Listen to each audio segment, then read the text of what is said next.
Bismillahirrahmanirrahim. Assalamualaikum warahmatullahi wabarakatuh. Alhamdulillah wa syukru lillah wa la haula wa la quwata illa billah. Wassalatu wassalamu ala Rasulillah nabiyihil mustafa wa ala alihi wa ashabihi wa mawala. Amma ba'du. Ahbab sekalian yang semoga kita semua senantiasa dicintai, disayangi, dirahmati, dimuliakan oleh Allah Subhanahu wa taala. Alhamdulillah, kembali pada malam hari ini kita dipertemukan oleh Allah Subhanahu wa taala secara virtual dalam kajian yang penuh dengan cinta, dengan penuh kasih sayang, yaitu halqa cinta. Dan malam ini kita sudah berada pada halqa yang ke-9. Dan insya Allah pada malam ini tema kajian kita yaitu trik ya dan tips mengelola keuangan dalam keluarga atau rumah tangga.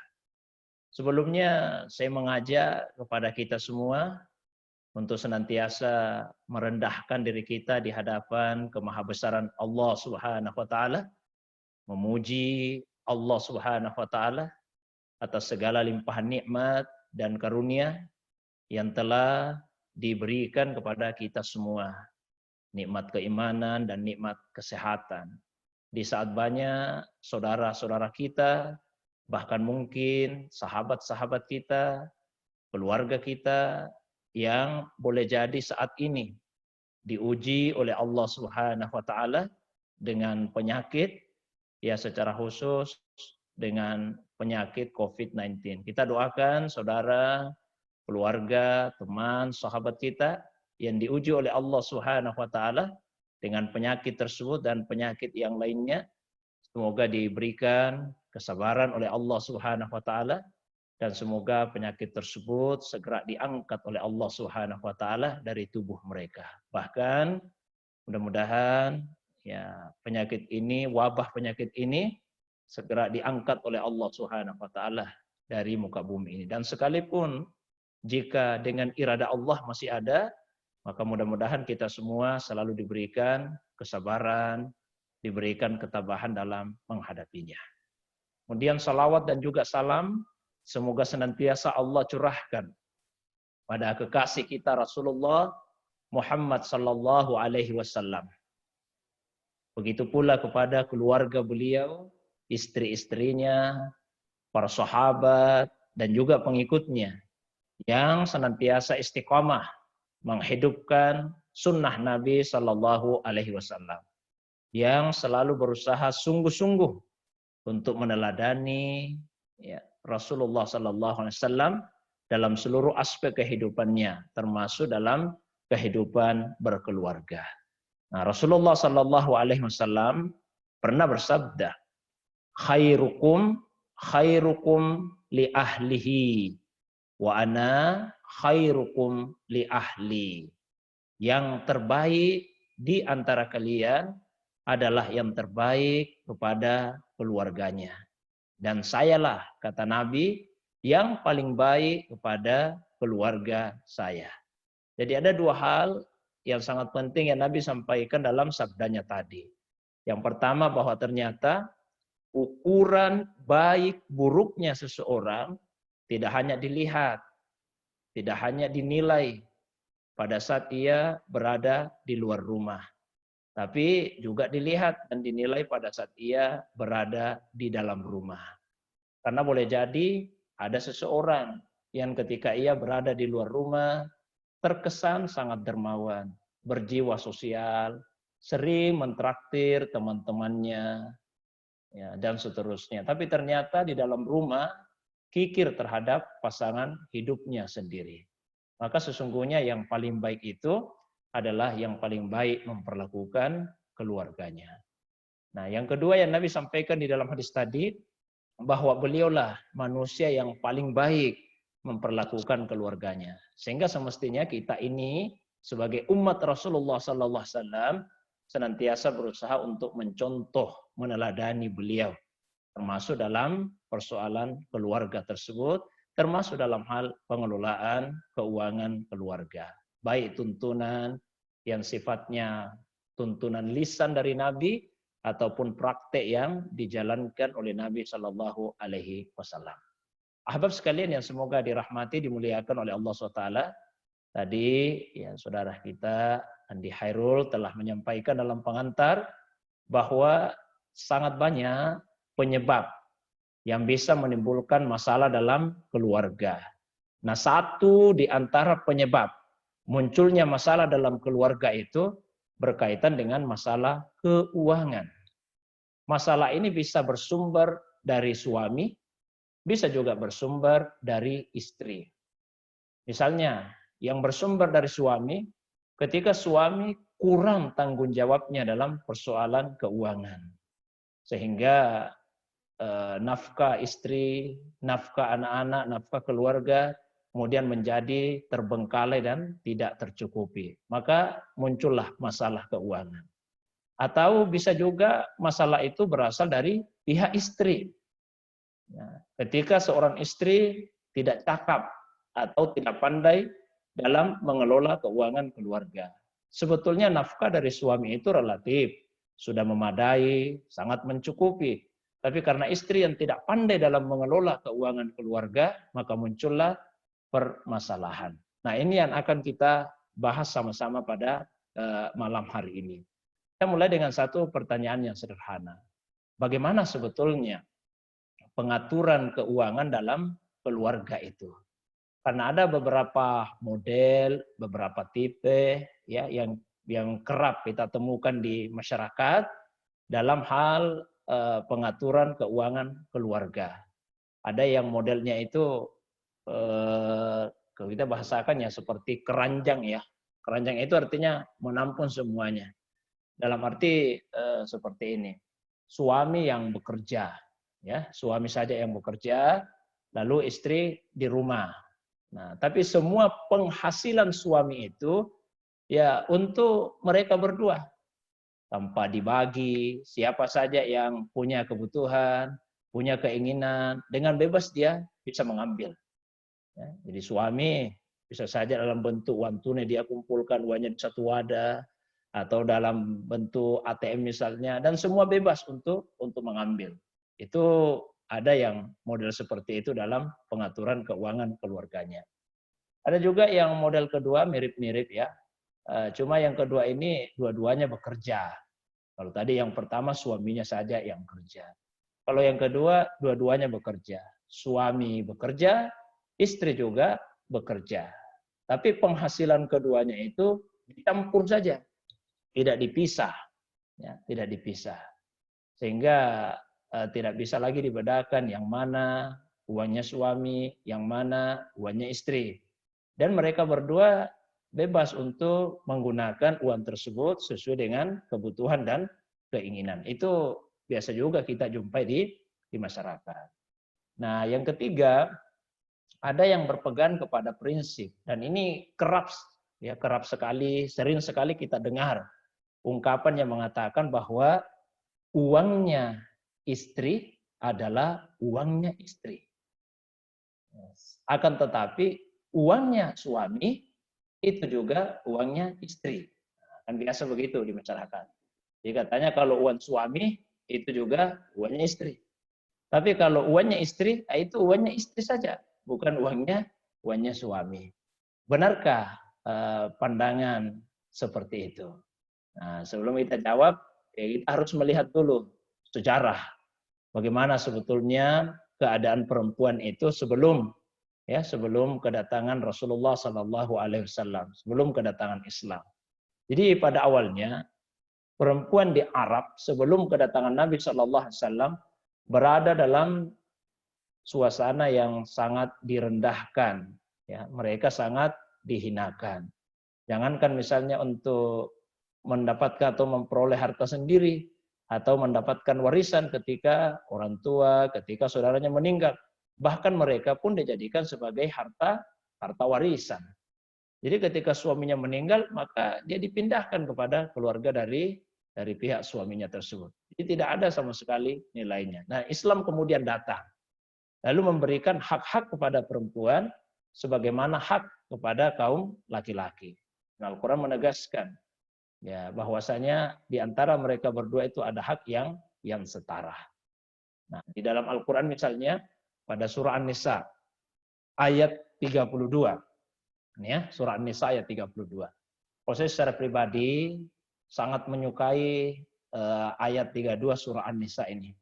Dan berpandangan bahwasanya seandainya ya, seorang hamba, seorang manusia mengamalkan satu ayat ini saja, jadi cukup satu ayat ini saja, yang kita amalkan dalam kehidupan keseharian, maka akan sangat banyak permasalahan yang bisa kita selesaikan. Ya, sangat banyak problem yang kemudian akan menjadi bisa kita tuntaskan. Hanya dengan mengamalkan satu ayat ini saja. Nah, di surah An-Nisa ayat 32 itu Allah Subhanahu wa taala berfirman, "Wala tatamannau ma faddalallahu bihi ba'dakum ala ba'din. Lirrijali nasibum mimma iktasabu walin nisa'i nasibum mimma iktasabna. Was'alullaha min fadli innallaha kana bikulli syai'in alimah." Ada 4 hal yang disampaikan di dalam ayat tadi. Yang pertama, wala tatamannau ma faddalallahu bihi ba'dakum ala ba'din.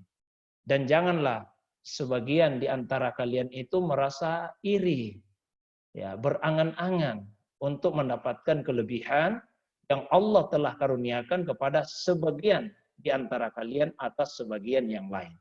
Karena masalah kita itu di antaranya banyak yang disebabkan karena perasaan iri, perasaan cemburu. Termasuk dalam persoalan keluarga. Ketika misalnya ada satu keluarga yang senang membandingkan keadaan dirinya, keadaan keluarganya dengan keluarga yang lain. Yang lebih mapan dari persoalan dalam hal keuangannya, nah, yang lebih luas dari segi harta bendanya. Akhirnya ia kemudian merasa rendah diri, merasa kecewa. Nah, maka persoalan yang pertama ini akan selesai kalau kita tidak suka membandingkan diri kita dengan keadaan keluarga yang lainnya. Kemudian yang kedua yang ditegaskan dalam ayat tadi, dan ini berkaitan dengan pembahasan kita, lirijali nasibum mimma iktasabu walin nisa'i nasibum mimma iktasabna. Laki-laki itu mendapatkan nasib, mendapatkan bagian sesuai dengan usahanya. Dan perempuan juga mendapatkan bagian sesuai dengan usahanya. Jadi Allah menjanjikan bahwa baik laki-laki maupun perempuan itu akan dapat nasib, akan mendapatkan bagian sesuai dengan usaha yang dikerahkannya.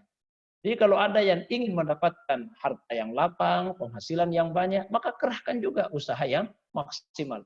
Karena itu rumus yang Allah berikan dalam ayat tadi. Ya, lirijali nasibun mimma iktasabu. Laki-laki akan mendapatkan nasib, dapat bagian sesuai usahanya. Walin nisa'i nasibun mimma iktasabna. Perempuan juga begitu. Akan mendapatkan nasib, akan mendapatkan bagian sesuai dengan usahanya. Nah, kalaupun misalnya ada yang merasa bahwa harta yang dia peroleh ternyata belum cukup, ternyata belum memadai, ternyata masih kurang. Padahal dia sudah berusaha maksimal. Maka Allah lanjutkan yang ketiga. Apa itu? Was'alullaha min fadlih. Was'alullaha min fadlih. Minta kepada Allah karunia-Nya.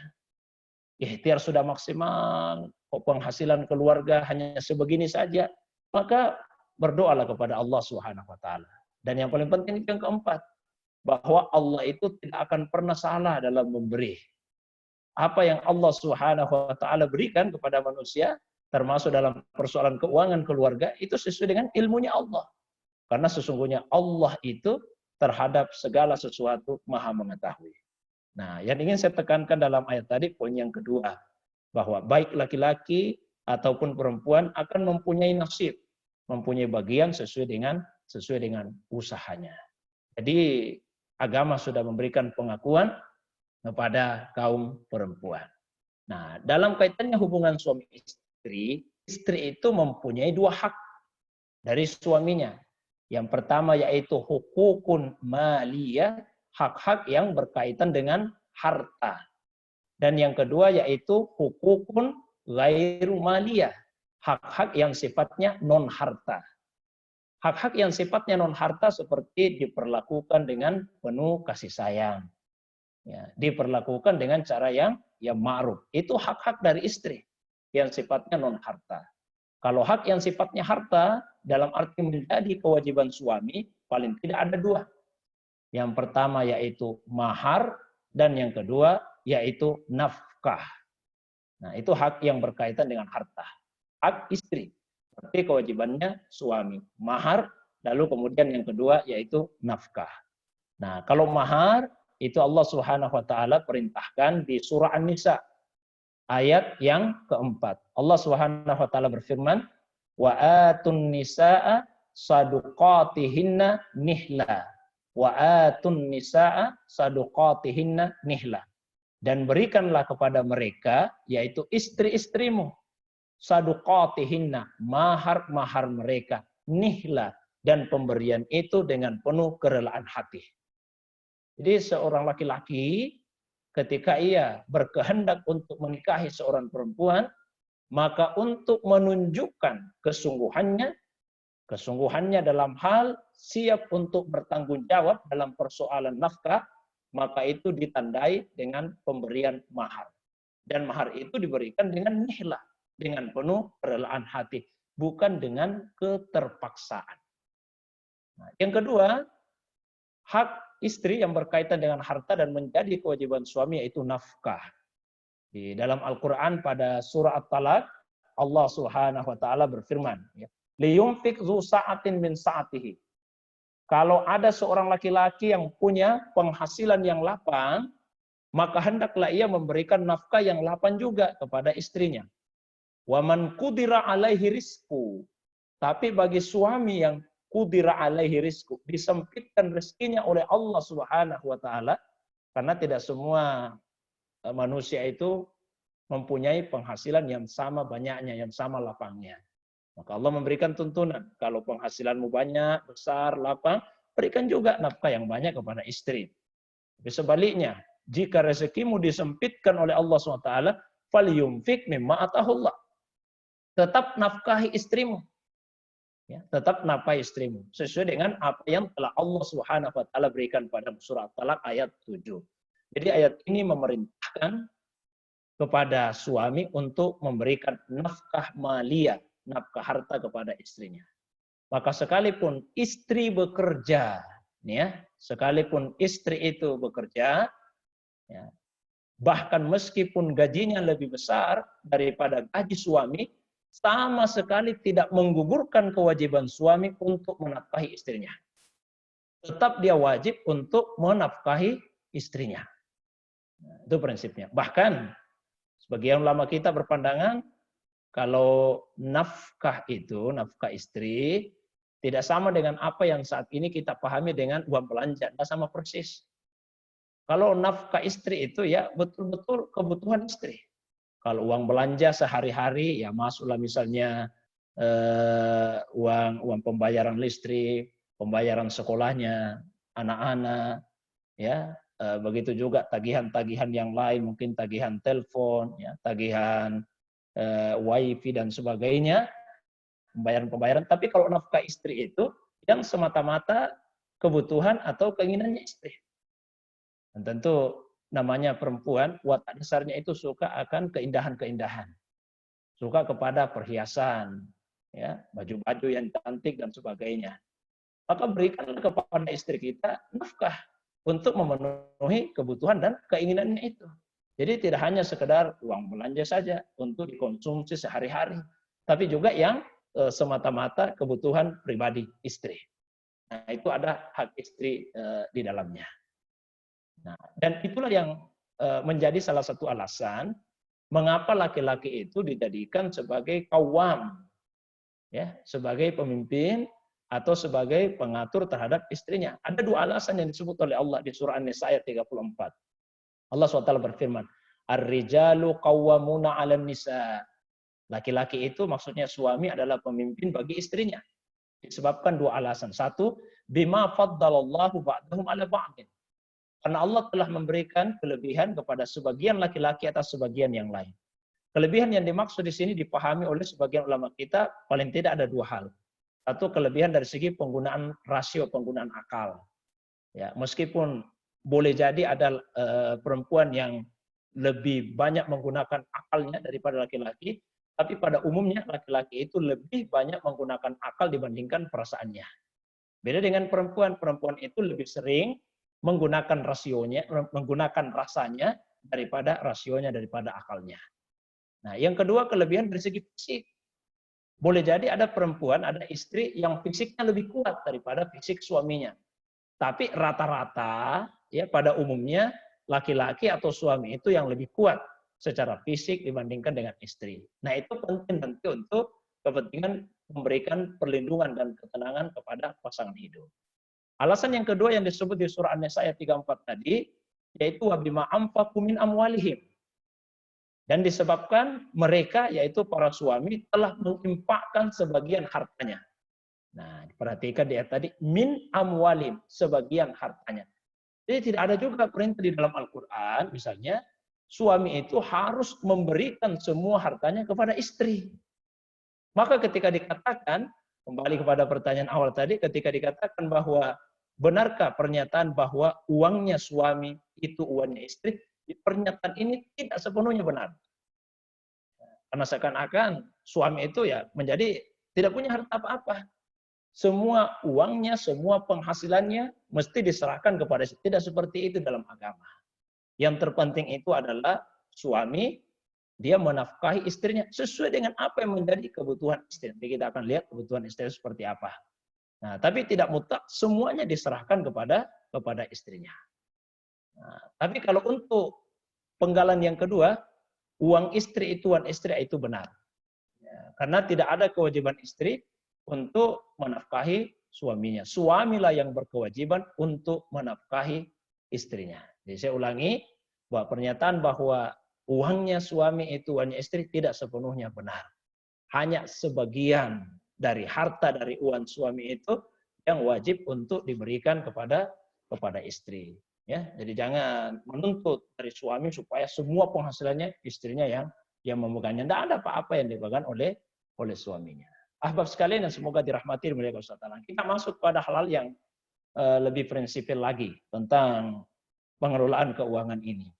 Jadi Rasulullah SAW, ini prinsip yang pertama. Ini diambil dari tuntunan Nabi kepada putrinya Fatimah pada saat dinikahi oleh Ali bin Abi Thalib. Ya. Meskipun riwayat ini diperselisihkan kesahihannya, tapi dari hadis inilah kemudian banyak ulama kita yang membuat pembagian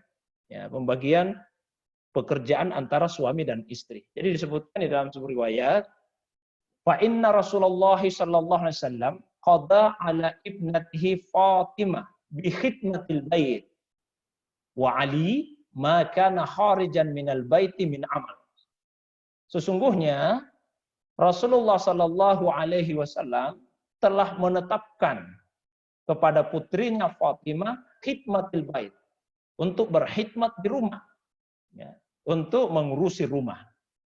Nah, dan sebaliknya, wa Ali, dan Rasulullah SAW telah menetapkan kepada Ali makana kharijan minal baiti min amal, pekerjaan yang berada di luar rumah. Jadi untuk pekerjaan di luar rumah termasuk pekerjaan mencari nafkah, maka itu Rasulullah SAW bebankan kepada Ali. Nah, sementara untuk di dalam rumah, Rasulullah SAW membebankan itu kepada Fatimah. Sehingga ketika Ali dan Fatimah suatu waktu menemui Rasulullah SAW, dan keduanya mengadu kepada Nabi SAW. Lalu Ali, beliau mengadukan bahwa beliau biasa sakit-sakit karena harus mengangkat air di luar rumah. Sementara Fatimah mengeluh karena tangannya sampai kasar karena harus menggiling tepung untuk dijadikan roti. Nabi tidak kemudian mengatakan jangan lakukan pekerjaan itu. Jadi membiarkan, karena memang seperti itulah tugas dari suami dan istri. Tapi yang Rasulullah SAW kemudian sampaikan adalah amalan. Dan Nabi, maukah kalian saya berikan suatu amalan yang jauh lebih baik, jauh lebih bermanfaat, ya, daripada diberikan budak untuk membantu meringankan pekerjaan tersebut. Maka Rasulullah SAW kemudian mengajarkan tasbih itu. untuk membaca sebelum tidur, ya, subhanallah 33 kali, alhamdulillah 33 kali, dan Allahu Akbar 33 atau 34 kali. Dan insya Allah itu akan meringankan ya badan kita yang kecapean, kelelahan, baik suami karena sudah bekerja di luar rumah maupun istri karena sudah berkhidmat di dalam rumahnya. Dan ini juga sejalan dengan hadis Nabi Sallallahu Alaihi Wasallam yang menjelaskan mengenai mas'uliyah, mengenai tanggung jawab. Dan diantaranya Nabi SAW bersabda, wal mar'atu ra'iyatun fi baiti zawjiha wa hiya mas'ulatun an ra'iyatiha. Dan perempuan itu ra'iyah, adalah pemelihara, penjaga, pengayom, pengurus fi baiti zawjiha, di rumah suaminya. Wa hiya mas'ulatun an ra'iyatiha. Dan dia akan dimintai pertanggungjawaban terhadap apa yang menjadi urusannya itu. Ya, ini jelas sekali bahwa mestinya bekerja mencari nafkah itu menjadi kewajiban suami. Nah, bukan berarti istri tidak boleh ya. Boleh saja bekerja, tapi dengan syarat satu diizinkan oleh suami. Ya, mesti diizinkan oleh suami. Yang kedua, istri itu silakan bekerja, tapi pekerjaan tersebut tidak boleh membuat ia melalaikan apa yang menjadi kewajiban pokoknya di rumah. Jangan sampai karena mengejar karir di luar rumah, akhirnya urusan rumah tangga itu menjadi terbengkalai. Lalu yang ketiga, pekerjaan tersebut bukanlah pekerjaan yang bisa menimbulkan fitnah. Seperti misalnya pekerjaan yang mengharuskan perempuan tersebut berada di dalam satu tempat atau satu ruangan yang hanya berdua saja dengan laki-laki yang bukan mahramnya, yang membuat dia harus sering keluar malam dan sebagainya, bisa menimbulkan fitnah. Nah, asalkan syarat-syarat ini bisa dipenuhi, maka silahkan istri bekerja di luar rumah, meskipun itu sebetulnya adalah kewajiban suami. Ini prinsip dasar yang pertama berkaitan dengan keuangan ini, bahwa suamilah yang berkewajiban untuk mencari nafkah. Nah, kemudian yang kedua, suami dan istri itu mesti benar-benar menyadari bahwasanya Allah telah memberikan jaminan akan rezeki. Allah memberikan jaminan atas rezeki itu. Wa ma min dabbatin fil ardi illa 'alallahi rizquha. Dan tiadalah seekor binatang melata pun di atas muka bumi ini kecuali atas tanggungan Allah lah rezekinya. Jadi Allah sudah menjamin rezeki. Tapi meskipun Allah menjamin rezeki, Allah juga memerintahkan untuk mencari rezeki. Allah memerintahkan untuk itu. Maka keyakinan kita di dalam hati, rezeki jaminan Allah. Tapi seluruh anggota tubuh kita, pikiran kita juga ikhtiar yang maksimal untuk mendapatkan rezeki yang telah dijamin oleh Allah Subhanahu wa taala tersebut. Nah, itu yang kedua. Nah, yang ketiga, pekerjaan apapun yang dilakukan oleh suami di luar rumah itu mestilah pekerjaan yang halal. Sehingga harta yang dibawa ke rumah menjadi harta yang halal juga. Nabi SAW pernah ditanya, Ayyul kasabi atyab? Pekerjaan apa yang lebih baik ya Rasulullah? Maka Nabi menjawab, kullu bai'in mabrur. Wa amalur rajulu biyadihi wa kullu bai'in mabrur. Pekerjaan seseorang dengan tangannya sendiri dan semua jual beli yang mabrur, semua jual beli yang baik, ya, yang halal, yang tidak ada penipuan, yang tidak ada keharaman di dalamnya. Jadi mesti suami itu betul-betul bekerja yang halal, harta yang dia bawa pulang ke rumahnya adalah harta yang halal juga. Nah, istri berusahalah untuk selalu mengingatkan suami. Setiap kali suami akan keluar dari rumah untuk bekerja mencari rezeki, ingatkan suami. Ya, supaya pekerjaannya itu pekerjaan yang halal dan harta yang dibawa pulang ke rumah benar-benar harta yang halal. Dan setiap kali suami pulang ke rumah, maka pastikan harta yang dibawa itu adalah harta yang halal. Nah, tapi agak susah saat ini kita menemukan barangkali istri yang seperti ini. Karena istri ketika dibawakan oleh suami harta, dibawakan uang dalam jumlah yang besar, jumlah yang banyak, orang yang bertanya-tanya, ini dari mana asalnya? Ya, diterima saja dengan senang hati. Dan mestinya sebagai seorang istri yang orientasinya, kita sudah pernah membahas orientasi pernikahan itu, bukan hanya dunia, tapi sampai orientasi akhirat. Maka dia mesti berpikir, apakah harta yang dibawa pulang oleh suami saya ke rumah ini adalah harta yang halal. Karena jika tidak demikian, Nabi ingatkan, semua daging yang tumbuh di tubuh kita dari harta yang tidak halal, maka nerakalah yang lebih pantas untuknya.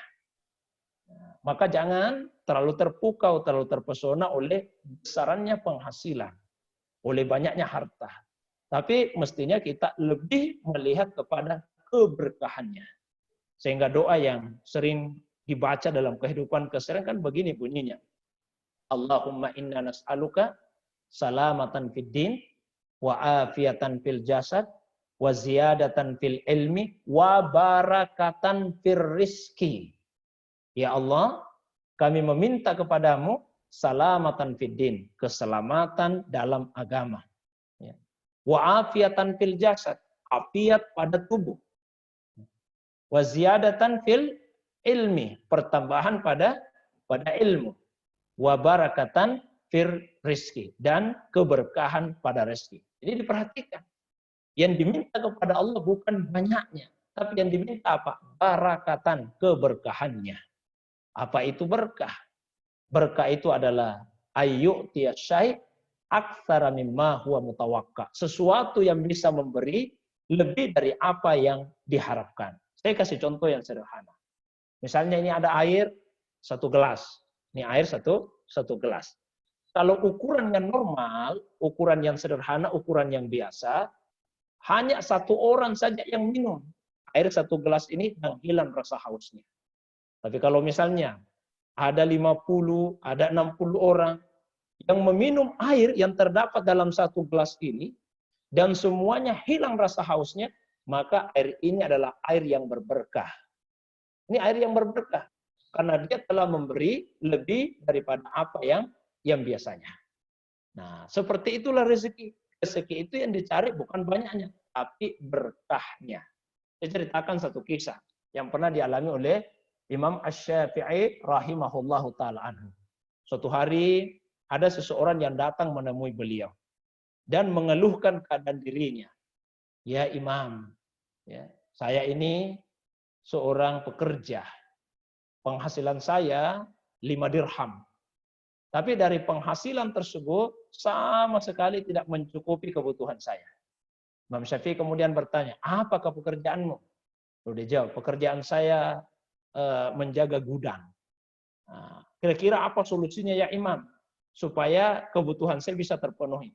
Kata Imam Syafi'i, saat ini juga pulanglah.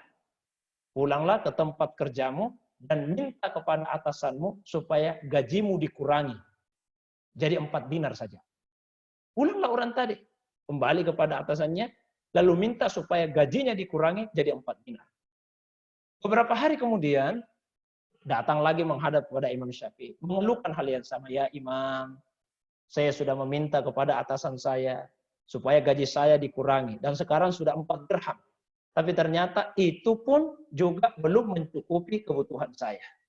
Kata Imam Syafi'i, kalau begitu pulang lagi, kembali kepada atasanmu dan minta supaya gajimu dikurangi lagi. Minta supaya gajimu 3 dirham saja. Pulanglah orang tadi. Minta kepada atasannya agar gajinya dikurangi menjadi 3 dirham. Beberapa hari kemudian, datang lagi menghadap kepada Imam Syafi'i. Tapi kali ini dia datang dengan penuh kegembiraan. Dia sampaikan, wahai Imam, alhamdulillah, saat ini gaji saya sudah mencukupi kebutuhan saya. Tapi ada satu yang saya herankan dan itu yang ingin saya tanyakan. Apa itu, kata Imam Syafi'i? Mengapa pada saat gaji saya 5 dirham, tidak mencukupi kebutuhan saya? Ketika gaji saya 4 dirham, juga tidak mencukupi kebutuhan saya. Tapi mengapa justru ketika gaji saya 3 dirham, malah bisa mencukupi kebutuhan hidup saya? Kata Imam Syafi'i, karena sebetulnya dari pekerjaanmu itu, yang menjadi hakmu hanya 3 dirham saja. Maka yang 2 dirham itu sebetulnya bukan hakmu. Maka Imam Syafi'i kemudian menyantumkan syair yang kira-kira maknanya, harta yang haram dicampurkan kepada yang halal dengan maksud agar menjadi banyak, tapi justru yang haram itulah yang merusak yang halal. Kira-kira sederhananya seperti ini. Kalau ada satu keluarga yang sebetulnya dari pekerjaannya yang menjadi hak baginya 3 juta. 3 juta. Dan itulah yang menjadi haknya. Dan itu yang halal baginya 3 juta. Tapi kemudian istrinya merasa tidak cukup. Lalu ia meminta kepada suaminya agar berusaha. Meskipun dengan cara-cara yang tidak benar. Supaya penghasilannya bisa meningkat. Suaminya mengikuti itu. Akhirnya dia bawa pulang ke rumah uang 5 juta. Kelihatannya secara zahir, kalau 5 juta, maka itu akan lebih banyak kebutuhan yang bisa terpenuhi dibandingkan ketika gaji 3 juta. Tapi tanpa disadari, sebetulnya 2 juta yang haram itulah yang akan merusak 3 juta yang halal. Maka jangan hanya melihat kepada besar kecilnya gaji, tapi yang lebih penting adalah keberkahannya.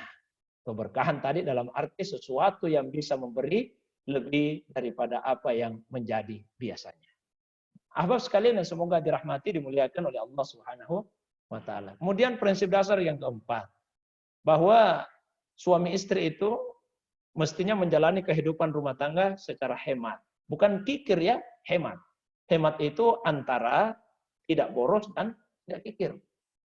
Nah, di dalam Al-Quran misalnya, Allah Subhanahu wa taala mendeskripsikan beberapa sifat ibadur rahman, hamba-hamba ar-Rahman, Allah yang penyayang. Itu di akhir-akhir surah Al-Furqan. Dan salah satu sifat yang disebutkan adalah wallazina idza anfaqu lam yusrifu wa lam yaqturu wa kana baina dzalika qawama. Yaitu mereka yang ketika menginfakkan hartanya, mereka tidak boros dan juga tidak kikir, tapi mengambil jalan yang pertengahan. Nah, supaya ini bisa terjadi, maka prinsip dasar yang berikutnya yang kelima, yaitu buatlah skala prioritas. Jadi buat skala prioritas. Apa yang menjadi kebutuhan, apa yang menjadi keinginan. Ya, buatkan itu skala prioritas. Kebutuhan itu ada 3. Ada kebutuhan yang sifatnya primer, ada kebutuhan yang sifatnya sekunder, ada kebutuhan yang sifatnya tersier atau pelengkap. Kebutuhan yang sifatnya primer yang berkaitan dengan maqasidus syariah. Seperti misalnya hifdzuddin, menjaga agama. Ya. Jadi jangan hanya menganggap bahwa kebutuhan primer itu kebutuhan sandang, pangan, dan pakan. Tapi yang primer itu adalah hifdzuddin, kebutuhan untuk menjaga agama kita. Itu sebetulnya kebutuhan yang paling pokok, kebutuhan yang primer. Lalu kemudian untuk menjaga nafsu, menjaga jiwa kita, ya, menjaga akal pikiran kita, menjaga tubuh kita dan menjaga harta kita serta menjaga nasab. Itu semua adalah kebutuhan pokok. Maka seperti misalnya kajian-kajian keagamaan itu kebutuhan pokok. Maka mesti keluarga itu membuat anggaran tersendiri supaya ilmu semua penghuni rumah itu bisa bertambah, ilmu agamanya. Nah, maka jangan sampai menganggap bahwa beli buku-buku seperti ini bukan kebutuhan pokok, ini pokok. Karena itu untuk kebutuhan agama kita. Di setiap rumah seorang muslim, mestinya selain ada Al-Quran, usahakan agar di rumah juga ada sirah nabawiyah. Ada kitab sirah nabawiyah, sejarah hidup Nabi Shallallahu Alaihi Wasallam. Karena dari belajar sirah itulah akan memotivasi kita untuk selalu meneladani Rasulullah Shallallahu Alaihi Wasallam. Selalu buat anggaran untuk menambah ilmu, ya dengan wasilah yang beragam. Mungkin dulu dengan beli buku-buku, sekarang dengan melalui internet dan sebagainya. Yang terpenting adalah itu semua wasilah, tapi tujuannya supaya agama ini terjaga. Lalu kebutuhan sekunder, yaitu yang apabila tidak dipenuhi bisa membuat kita berada di dalam kesulitan. Barulah kebutuhan-kebutuhan sifatnya pelengkap. Nah, bedakan antara apa yang menjadi kebutuhan dan apa yang hanya sekedar merupakan keinginan saja. Lalu yang berikutnya yang keenam, buatlah target. Ya, buatlah target. Target jangka pendek, kemudian target jangka menengah, dan target jangka panjang. Nah, target jangka pendek yang mesti langsung terpenuhi saat itu juga. Ya, seperti misalnya kebutuhan makanan itu jangka pendek harus terpenuhi. Karena tidak bisa ditunda-tunda. Ya. Ada kebutuhan jangka menengah dan kebutuhan jangka panjang kita. Ya, seperti misalnya kebutuhan untuk pendidikan anak-anak dan seterusnya. Itu semua sudah harus difikirkan. Nah, yang terpenting juga yang ketujuh, jangan dihabiskan semua harta itu hanya untuk kebutuhan diri, kebutuhan keluarga saja. Tapi juga alokasikan untuk sedekah. Alokasikan untuk sedekah. Nah, ada sahabat Nabi SAW, Salman Al-Farisi, beliau membagi hartanya itu menjadi tiga. Jadi satu bagian untuk kebutuhan diri dan keluarga. Satu bagian lagi untuk sedekah. Dan satu bagian yang lainnya lagi untuk modal usaha. Jadi satu bagian untuk kebutuhan diri, keluarga. Satu bagian untuk sedekah. Diinfakkan itu untuk sedekah. Dan satu bagian yang lain untuk modal usaha. Nah, ini bisa kita tiru, bisa kita teladani. Sekalipun mungkin angkanya tidak sama persis, karena boleh jadi relatif berat. Kalau sedekah itu sama besarannya dengan kebutuhan kita. Coba bayangkan misalnya, kalau ada orang yang gajinya 6 juta, 2 juta untuk kebutuhan di dalam rumah tangganya, 2 juta untuk sedekah, kan mungkin itu terasa berat. Tapi paling tidak usahakan pada setiap kali kita terima gaji, apakah itu gaji harian bagi pekerja harian, atau gaji pekanan, atau gaji bulanan, selalu usahakan agar ada yang kita infakkan, yang kita sedekahkan di jalan Allah Subhanahu wa taala.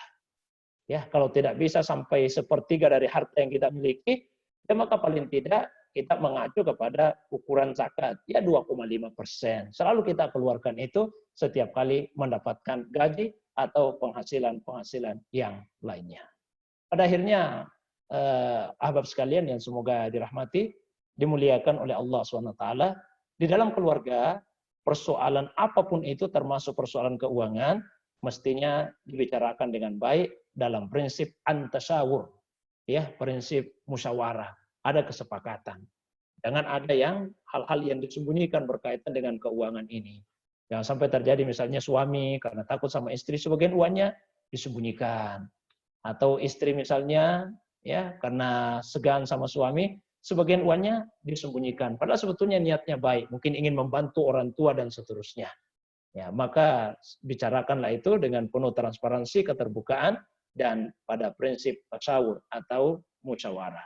Mudah-mudahan Allah Subhanahu wa taala memberikan kepada kita semua kelapangan ya, dalam persoalan keuangan dalam keluarga, dan semoga kita bisa mengelola dan mengatur keuangan itu dengan cara yang sebaik-baiknya, sehingga paling tidak satu faktor yang bisa menyebabkan masalah dalam rumah tangga sudah bisa teratasi. Itu saja pengantar yang saya bisa sampaikan pada malam hari ini. Sebagaimana biasa, saya berikan waktu yang lebih lapang. Kalau ada hal-hal yang ingin ditanyakan, ada yang ingin didiskusikan, baik yang berkaitan dengan pembahasan tadi atau masalah agama yang lain di luar dari apa yang saya sampaikan, saya persilakan kepada jamaah sekalian. Demikian untuk sementara. Assalamualaikum warahmatullahi wabarakatuh.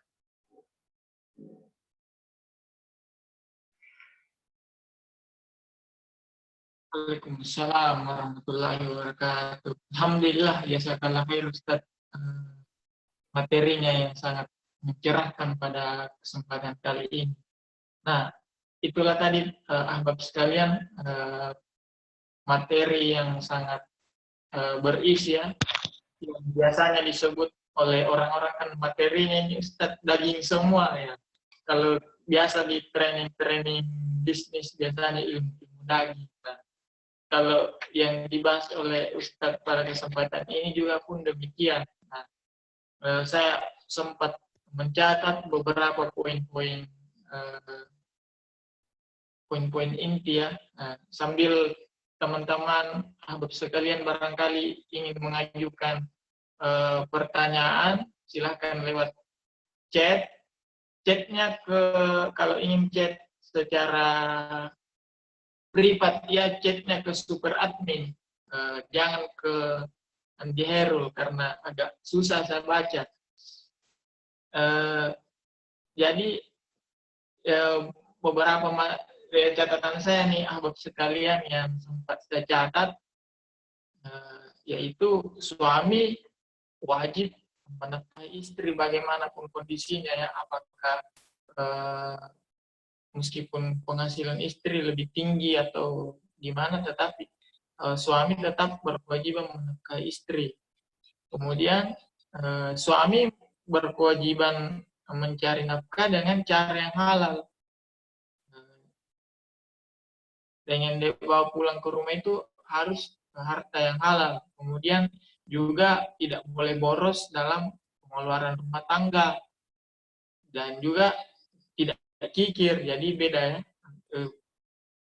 Tidak boleh boros, tapi juga tidak kikir untuk diri sendiri. Kemudian kita harus memiliki skala prioritas, sebagaimana yang dijelaskan oleh Ustadz tadi.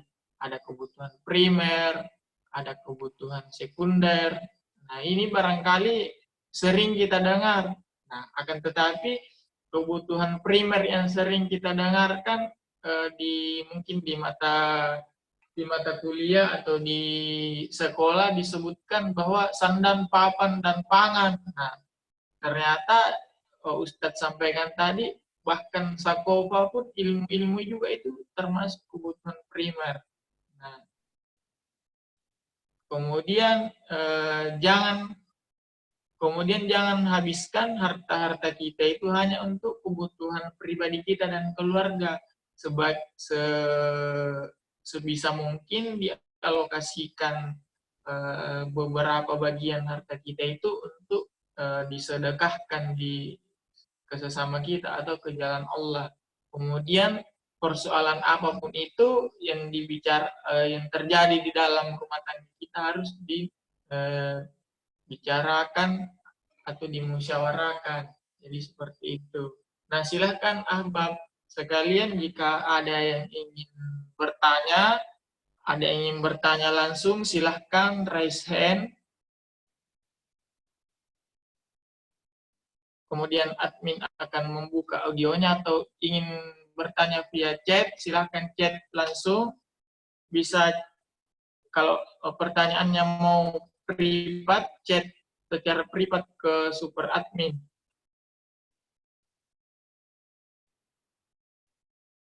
Jika ada yang ingin bertanya lewat audio, silahkan juga. Saya izinkan sekarang untuk membuka audio ya. Silahkan kalau ada yang mau bertanya lewat audio. Kalau ada yang ingin lewat chat, silahkan juga.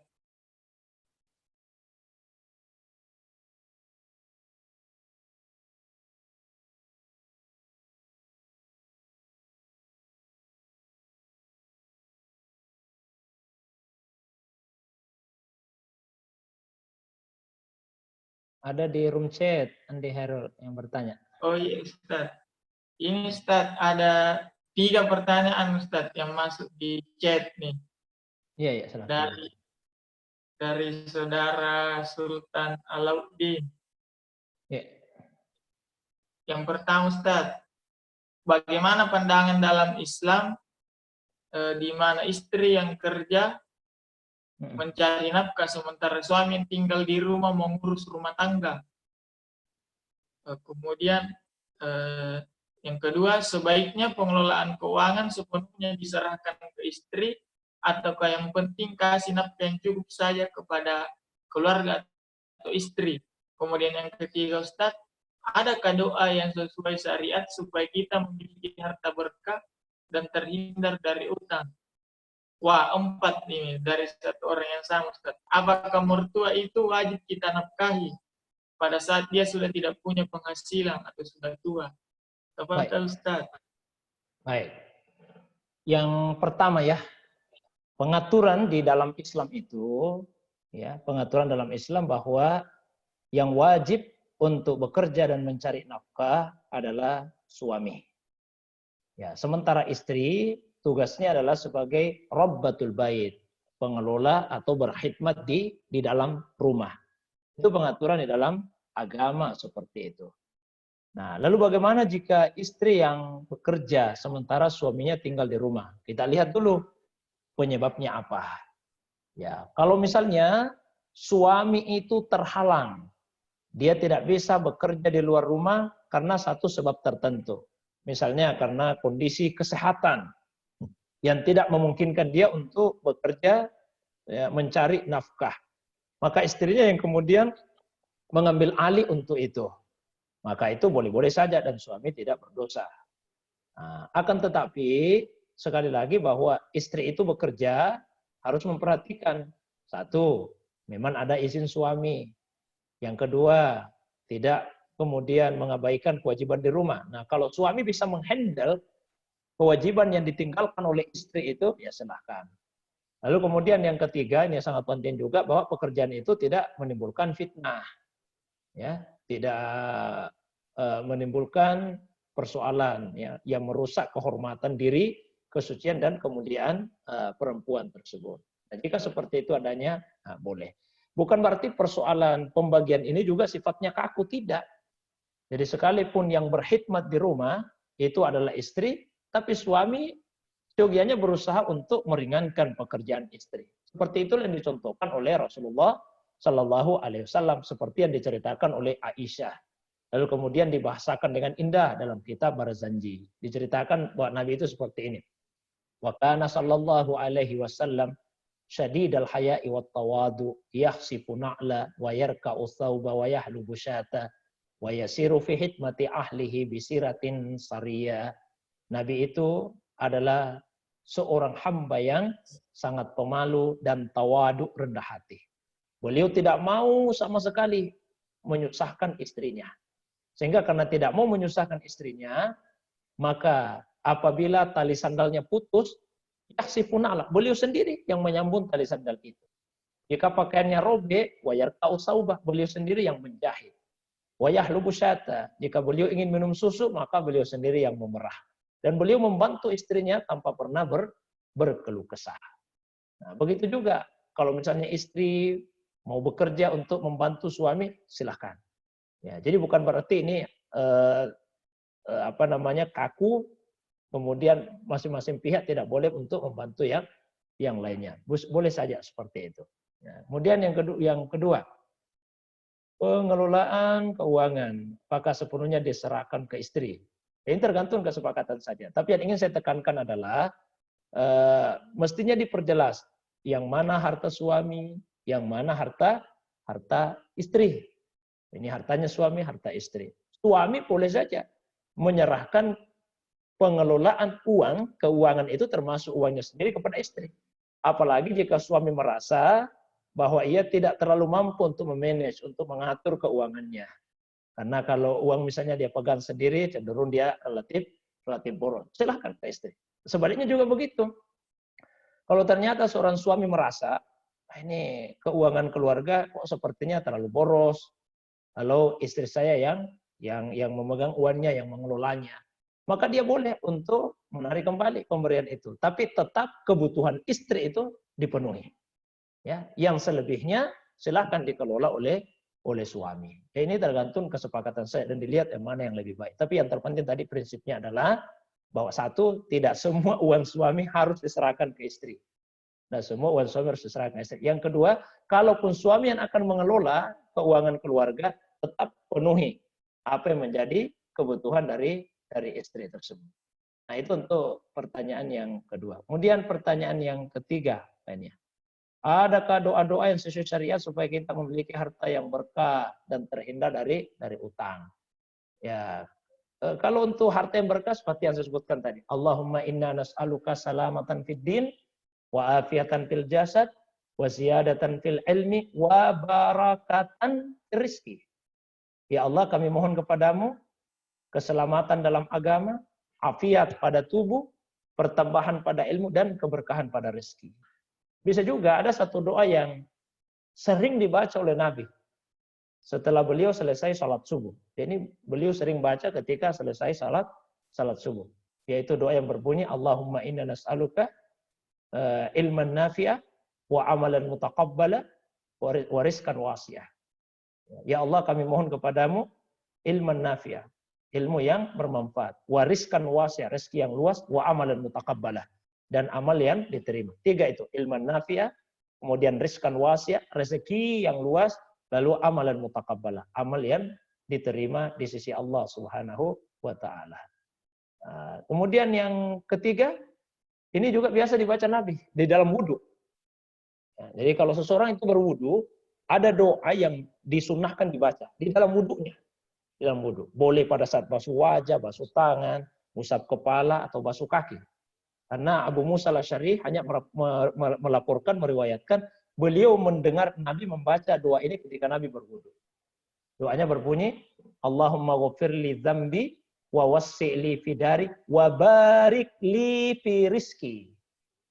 Allahumma ghafirli dzambi, ya Allah ampuni dosa-dosaku, wa wassi'li fi dari, luaskan lapangkan tempatku, wa barik li fi rizki, dan berkahilah rezekiku. Allahumma ghafirli dzambi, ya Allah ampunilah dosa-dosaku, wa wassi'li fi dari, luaskanlah tempatku, wa barik li fi rizki, dan berkahilah rezekiku. Nah, itu untuk harta yang berkah. Lalu untuk terhindar dari utang. Nah, ada beberapa doa yang juga bisa kita baca supaya terhindar dari utang. Satu, kalau mau yang agak pendek, salah satu doa yang sering Nabi baca di dalam salat, setelah tasahud dan sebelum mengucapkan salam, yaitu doa yang berbunyi, Allahumma inni a'udzubika minal ma'sam wal maghram.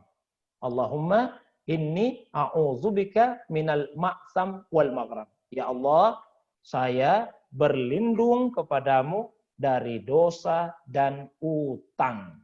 Saya ulangi. Allahumma inni a'udzubika minal ma'sam wal maghram.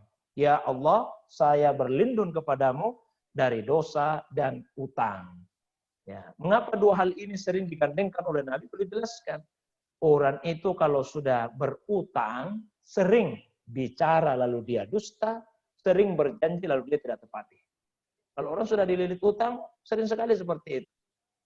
Menjanjikan, saya akan bayar tanggal sekian. Dan sampai waktunya tidak dibayar-bayar juga.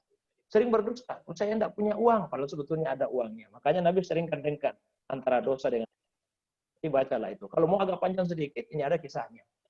Dulu di masa Nabi ada sahabat, rajin sekali datang ke masjid. Masih lama waktu salat, dia sudah hadir duluan. Orang sudah pulang dari masjid, dia masih tinggal. Beberapa hari seperti itu Nabi perhatikan. Maka suatu hari Rasulullah mendekati sahabat tadi. Nabi tanya, wahai sahabatku, saya perhatikan beberapa hari ini, kamu rajin sekali tinggal di masjid. Ada apa sebetulnya? Kata sahabat tadi, ya Rasulullah, saya itu kalau di masjid merasa tenang, merasa tentram. Beda kalau sudah keluar dari masjid, gelisah saya dikejar-kejar orang. Loh, kenapa bisa begitu? Kata sahabat tadi, utang saya banyak ya Rasulullah. Begitu saya keluar dari masjid, ramai orang datang untuk menagih utang. Tapi kalau saya di dalam masjid, tidak ada yang berani menagih utang. Makanya saya senang tinggal di dalam masjid. Maka Nabi kemudian ajarkan. Maukah engkau saya ajarkan satu doa yang apabila kamu amalkan, maka Allah Subhanahu wa taala akan memberikan kemudahan untuk melunasi utangmu. Maka diajarkan oleh Nabi doa yang berbunyi seperti ini, Allahumma inna na'udzubika, ya Allah kami berlindung kepadamu, ya, minal hammi wal hazan, dari kecemasan dan kesedihan, ya. Wa a'udzubika, dan saya berlindung kepadamu ya Allah, minal ajzi wal kasal, dari ketidakberdayaan dan kemalasan. Wa a'udzubika minal jubni wal bukhli, saya berlindung kepadamu ya Allah dari ketakutan dan kekikiran. Wa a'udzubika min ghalabatid dain wa qahrir rijal. Saya berlindung kepadamu ya Allah dari lilitan utang dan intimidasi dari orang lain. 8 hal. Dan itu berpasang-pasangan 8 hal itu. 1, cemas dan sedih. Apa bedanya? Cemas itu pada sesuatu yang belum terjadi. Mencemaskan masa depan, masa yang akan datang. Sedih itu pada sesuatu yang terjadi. Kita berlindung kepada Allah dari kecemasan terhadap masa depan dan kesedihan terhadap masa lalu. Yang ketiga dan keempat ini pasangan juga, al-ajaz dengan kasal, merasa tidak berdaya dan malas. Salah satu faktor yang membuat seseorang itu jadi malas kalau dia merasa tidak mampu untuk melakukan satu pekerjaan. 5 dan 6 itu juga pasangan, jubni dan bukhli, takut dan kikir. Apa yang membuat orang jadi kikir? Karena dia takut miskin. Kemudian 7 dan 8 ini juga pasangan, lilitan utang dan intimidasi. Seseorang itu kalau sudah banyak utangnya, maka biasanya akan merasa tertekan dan terintimidasi kehidupannya, terutama dari pihak yang memberikan piutang kepadanya. Itu saya kira beberapa doa ya. disampaikan. Kemudian pertanyaan yang keempat, apakah mertua itu wajib kita nafkahi pada saat dia sudah tidak punya penghasilan, sudah tua? Ya, baik seperti ini. Orang tua itu wajib dinafkahi oleh anak. Nah, kalau misalnya istri kita tidak mampu untuk menafkahi orang tuanya, maka kita sebagai suami membantu istri untuk menafkahi orang tua istri atau mertua kita. Ya, jadi jangan hanya melihat bahwa ini bukan orang tua saya, ini orang tua istri saya. Ya, tapi karena istri kita sebagai anak mesti dia nafkahi orang tuanya, nah istri kita tidak bekerja, nah kitalah sebagai suami yang kemudian membantu istri kita untuk memberikan nafkah kepada mertua. Barangkali itu, wallahu a'lam bishawab. Baik Ustaz. Pertanyaan selanjutnya Ustaz. Ya. Ini Ustaz dari Pak Bambang Tri. Mohon dijelaskan kembali Ustaz, nafkah batin untuk istri, contoh nyatanya di kehidupan sehari-hari. Baik, gini ya. Seringkali orang memahami nafkah batin itu pada hal-hal yang sifatnya kebutuhan seksual. Ya, dipandang bahwa nafkah batin itu seperti kebutuhan seksual. Saya lebih cenderung melihat bahwa sebetulnya persoalan seksual itu masih nafkah lahir, karena itu kebutuhan biologis. Yang batin itu adalah berkaitan dengan misalnya pengetahuan agama, itu batin. Jadi suami itu juga mestinya memberikan nafkah kepada istri secara harfiah ya, nafkah dalam arti memenuhi kebutuhan istri dalam persoalan-persoalan agama, mengajari istrinya tentang masalah-masalah agama. Tapi oke lah, kita ikuti misalnya pandangan umum yang memahami bahwa nafkah batin itu kebutuhan seksual ya.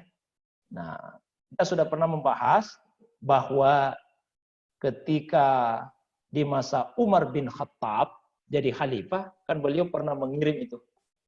Beliau pernah mengirim beberapa kaum muslimin ke medan peperangan. Lalu di suatu malam beliau ronda. Nah, tiba-tiba terdengarlah seorang perempuan yang menyenandungkan syair. Perempuan itu menyenandungkan syair yang kira-kira maknanya, seandainya bukan karena iman yang ada di dalam dada, maka ranjang ini sudah akan berderit. Artinya, mohon maaf, saya sudah akan melakukan perzinahan. Karena terlalu lama ditinggal oleh suaminya. Akhirnya Umar menemui anaknya Hafsah. Umar bertanya, Hafsah, berapa lamakah sebetulnya seorang perempuan itu bisa tahan jika ia tidak melakukan hubungan seksual, hubungan dengan suaminya? Nah, di situ ada dua riwayat. Ada yang menyebut 4 bulan, ada yang menyebut 6 bulan. Dari situlah kemudian banyak ulama kita menyatakan bahwa paling tidak seorang suami itu dia meninggalkan istrinya maksimal 4 bulan atau 6 bulan. Jangan lebih daripada itu. Nah, jangan lebih daripada itu. Maka mesti kita nafkahi istri tersebut. Paling maksimal. Apalagi kalau misalnya tidak bepergian, tinggal di rumah saja. Nah, maka berikanlah nafkah pada istri. Ada juga yang melihat seperti ini. Saya mohon maaf. Seorang laki-laki itu kan diperbolehkan untuk mempunyai 4 istri ya maksimal. Dan dia dituntut untuk adil. Keadilan dalam hal-hal yang bisa dibagi. Salah satunya yaitu pembagian giliran malam. Pembagian giliran malam. Nah, kalau seorang suami yang punya 4 istri, lalu dia adil dalam pembagian giliran malam, maka tentu istri yang pertama itu akan kembali mendapatkan gilirannya setelah 4 malam itu berlalu. Misalnya malam Ahad itu untuk istri pertama, malam Senin untuk istri yang kedua, Selasa untuk istri yang ketiga, Rabu untuk istri yang keempat, maka di malam Kamisnya akan kembali kepada istri yang pertama. Artinya apa? Ya paling tidak seorang suami itu dia melakukan hubungan dengan istrinya paling tidak diselingi 3 malam. Itu ada ulama yang melihat begitu. Karena kebolehan tadi untuk mempunyai 4 istri. Sehingga itu artinya seorang istri bisa saja tidak mendapatkan, mohon maaf, tidak mendapatkan kebutuhan seksual dalam selang waktu 3 malam tersebut. Barangkali itu, wallahu a'lam bishawab.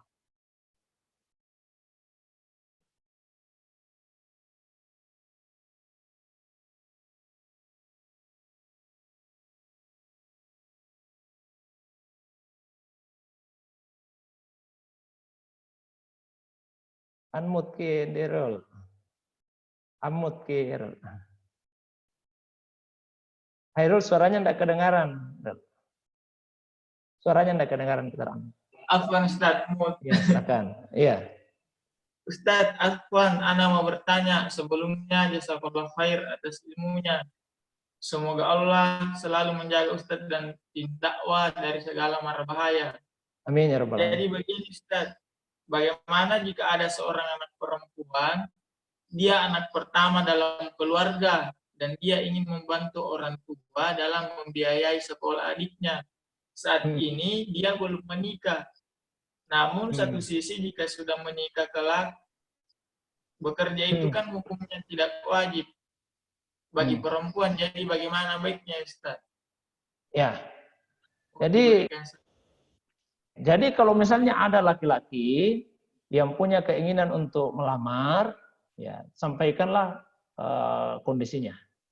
Disampaikan kondisinya bahwa saat ini saya membiayai sekolahnya adik saya karena saya membantu orang tua saya. Misalnya karena orang tua tidak mampu atau karena misalnya penghasilannya kurang untuk membiayai anaknya yang lain.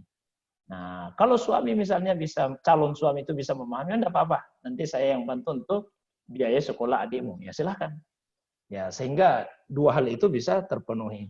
Jadi tidak bekerja tapi tetap apa yang menjadi alasan awal sehingga bekerja sebelum menikah, itu juga bisa tercover, bisa terpenuhi. Dibicarakan dengan baik-baik sebelum terjadi pernikahan. Jangan sampai kalau tidak dibicarakan sebelum menikah, nanti setelah menikah suami melarang bekerja. Akhirnya adiknya kemudian, mohon maaf, tidak mendapatkan apa yang selama ini diperoleh dari kakaknya itu dari saudara. Mungkin itu, wallahu a'lam. Bisa. Baik Ustaz. Pertanyaan selanjutnya Ustaz. Apakah masih harus izin suami apabila ingin membantu keluarga, sedangkan uangnya berasal dari penghasilan istri Ustaz? Oh iya. Jadi kalau secara hukum tidak mesti ada izin dari suami. Karena sekali lagi uang istri itu memang uangnya istri. Karena tidak ada kewajiban istri untuk menafkahi suami. Jadi sepenuhnya kalau istri kerja itu adalah haknya istri. Sehingga dia boleh mentasarrufkan, dia boleh menyalurkan harta itu sesuai dengan keinginannya. Tentu tetap menjaga prinsip-prinsip agama, tidak boros, kemudian disalurkan kepada hal-hal yang baik, hal-hal yang bermanfaat. Termasuk diantaranya untuk memberikan infak kepada keluarga, terutama kepada kedua orang tua dan juga saudara-saudara. Itu secara hukum. Tapi secara adab akan sangat baik. Secara adab, secara etika akan sangat baik jika dikomunikasikan kepada suami. Sehingga suami juga tidak suami juga merasa dihargai dalam posisinya. Ya, jadi itu ya secara hukum tidak mesti. Yang tidak boleh itu kalau uang suami yang diambil. Uang suami diambil untuk memberikan infak kepada orang tua tanpa izin dari suami, maka itu tidak diperbolehkan. Barangkali itu, ya, Allahu a'lam. Bismillah. Baik Ustaz, jazakallah. Pertanyaan selanjutnya Ustaz. Ada anggapan bahwa setiap hamba itu sudah Allah tetapkan rezekinya setiap saat Ustaz. Jadi sekuat apapun usaha mencari kelebihan rezeki, khususnya untuk memenuhi kebutuhan primer, tapi kalau Allah belum berkehendak maka tetap tidak akan bisa. Benarkah demikian Ustaz? Ya kadang juga ada Ustaz, meskipun kita tidak meskipun kita tidak berusaha, kalau rezeki kita memang banyak, ya kita tetap akan mendapatkan harta. Bagaimana itu Ustaz? Baik. Yang Allah nilai pada manusia itu bukan apa yang Allah berikan kepadanya.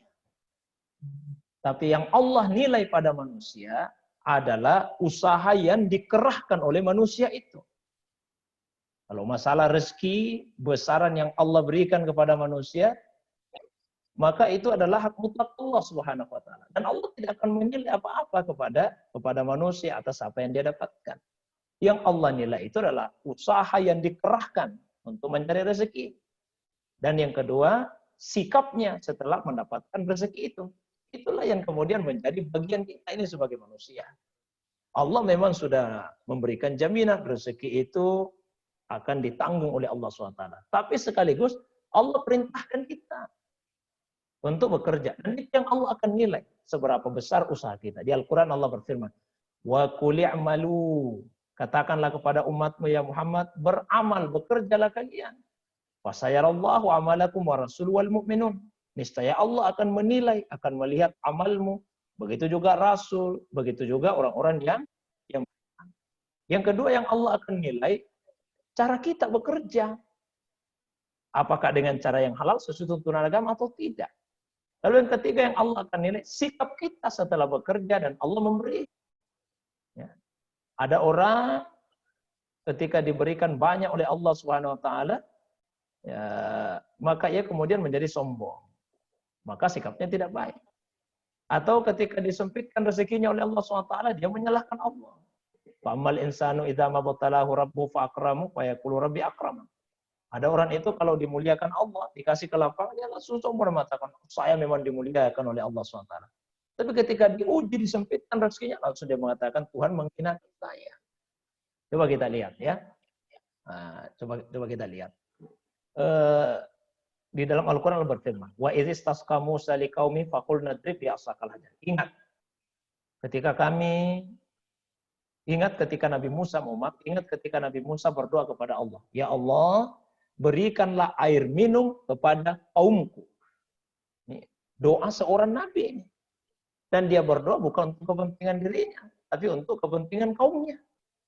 Ya Allah, berikanlah air minum untuk kaumku. Kalau saya tanya, apakah ketika Nabi Musa berdoa seperti itu, apakah Allah tidak kuasa untuk menurunkan secara langsung hujan dari langit? Tentu jawabannya Allah kuasa. Jadi bisa saja ketika Nabi Musa berdoa, ya Allah berikanlah air minum untuk kaumku. Langsung Allah menjawab, baik Musa, sekarang saya turunkan hujan dari langit. Allah kuasa, tapi Allah tidak melakukan itu. Atau kalau saya tanyakan, apakah Allah tidak kuasa untuk secara langsung memancarkan air dari dalam tanah? Allah kuasa. Tapi Allah juga tidak melakukan itu. Lalu apa yang dilakukan oleh Allah SWT? Apa yang diperintahkan? Allah lanjutkan firman. Wa qul nadrib bi'asakal hajar. Maka kami kemudian memerintahkan idrib bi'asakal hajar. Hai Musa, pukulkan tongkatmu ke batu. Apa pelajaran yang bisa kita petik? Allah perintahkan pada Musa, berusahalah Musa. Allah tidak langsung turunkan hujan dari langit. Allah tidak langsung pancarkan air dari matahari, padahal Allah kuasa. Tapi Allah perintahkan dulu kepada Nabi Musa, pukulkan tongkatmu ke batu. Artinya, berusaha dulu. Kita ini kalau berprinsip seperti yang ditanyakan ini, sudah sekuat apapun kita berusaha, rezeki itu di tangan Allah SWT. Lalu kemudian tidak mau berusaha. Itu artinya kita tidak mau memukulkan tongkat kita ke batu. Tugas kita adalah memukulkan tongkat itu ke batu. Berusaha maksimal. Dan selebihnya itu adalah urusan dan kewenangan dari Allah Subhanahu wa Ta'ala. Barangkali itu, wallahu a'lam bishawab. Jazakallahu khair Ustaz. Pertanyaan selanjutnya Ustaz. Ya. Apakah wajib seorang suami untuk menafkahi adik-adiknya karena mengingat beliau seorang anak sulung sementara adik-adiknya masih sekolah? Nah, barangkali juga jika orang tua sudah tiada kan, dan kita masih memiliki adik-adik yang belum balik. Nah, bagaimana itu Ustaz? Berkewajiban. Jadi ketika orang tua misalnya sudah tidak ada lagi, paman-paman, om-om juga sudah tidak ada lagi, yang ada tinggal saudara saja yang lebih tua, sementara adik-adiknya belum balik, maka adik-adik itu menjadi tanggung jawab dari kakaknya tersebut. Maka berikanlah nafkah kepada mereka. Nah, nanti kalau mau misalnya menikah, sampaikan kepada istri. Saya masih punya beberapa adik. Dan saya bertanggung jawab untuk menafkahi. Sehingga barangkali nafkah yang bisa saya berikan, ya terbagi antara ke adik saya dengan kepadamu sebagai istri. Kalau calon istri bisa menerima, alhamdulillah, silakan dilanjutkan. Tapi kalau sejak awal susah untuk menerima itu, maka silakan cari yang lainnya.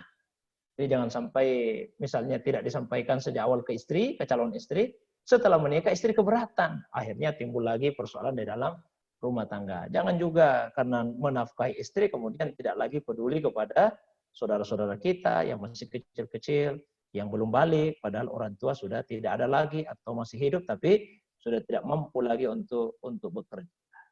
Barangkali itu, wallahu a'lam bishawab. Baik Ustaz. Pertanyaan terakhir ini Ustaz. Kayaknya sudah Silakan. terakhir. Apakah urusan finansial dibahas Ustaz sebelum pernikahan? Sebelum pernikahan boleh Yes. bahas, ya. Jadi boleh kita bicarakan sebelum menikah. Ya, jadi dalam proses ta'aruf itu hal-hal yang dirasa perlu untuk dibicarakan, silakan dibicarakan. Meskipun bukan satu keniscayaan dan kemestian. Tapi kalau ada hal-hal yang berkaitan dengan finansial yang kita rasa perlu untuk dibicarakan, dibicarakan. Ya, seperti misalnya tadi ya beberapa contoh dari pertanyaan. Katakanlah ada seorang laki-laki yang harus juga menafkahi adik-adiknya dan dirasa jangan sampai ini menjadi persoalan nanti ketika menikah, sampaikan itu sebelum menikah. Atau sebaliknya seorang perempuan dia masih harus bekerja untuk menafkahi orang tuanya yang sudah tidak mampu lagi bekerja, maka dibicarakanlah itu kepada suami sebelum terjadi pernikahan. Nah, itu boleh, tidak dilarang untuk dibicarakan, bahkan baik untuk dibicarakan. Tapi sekali lagi bukan keharusan, bukan kemestian. Barangkali itu, wallahu a'lam bishawab.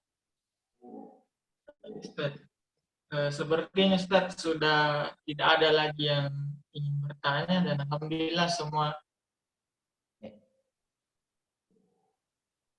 Ada Ustaz, ada lagi satu bertanya. Ya. Assalamualaikum. Izin bertanya, ada fakta seorang ikhwan ada fakta apa Ustaz? Ya, silakan. Ada fakta seorang ikhwan melamar seorang akhwat, tapi orang tua si akhwat kurang setuju karena pekerjaan si ikhwan supir pembawa truk sawit lintas provinsi. Alasan orang tua karena sopir itu identik dengan sesuatu yang kurang baik. Misal di setiap daerah ada istri mungkin atau wanita simpan minum khamar dan sebagainya. Udah gitu supir ini jarang pulang, khawatir makan hati udah nikah. Nanti begitu alasan orang tua, Ustaz.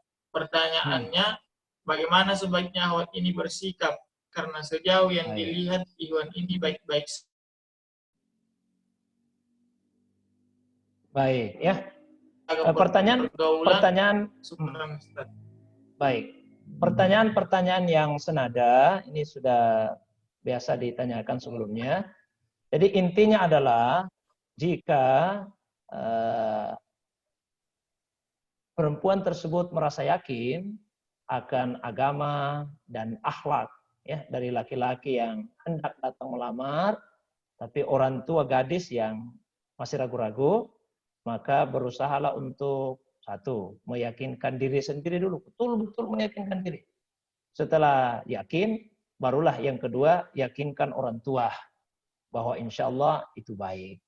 Nah, supaya semakin yakin, lakukan salat istikharah. Sudah beberapa kali sampaikan itu bagaimana tata caranya, salat 2 rakaat, kemudian berdoa kepada Allah SWT. Minta kepada Allah, ya Allah, jika memang laki-laki ini jika jadi jodohku akan mendatangkan kebaikan untuk duniaku, untuk agamaku, duniaku, akhiratku, maka takdirkan dia bagiku, mudahkan dan berkahi. Itu 3 ya. Takdirkan, mudahkan, berkahi. Takdirkan dia menjadi suamiku. Kemudian beri kemudahan. Karena bisa saja ditakdirkan, tapi jalannya sulit, berliku-liku. Maka kita minta itu takdirkan, kemudian mudahkan. Dan yang ketiga, berkahi. Jadi kalau sudah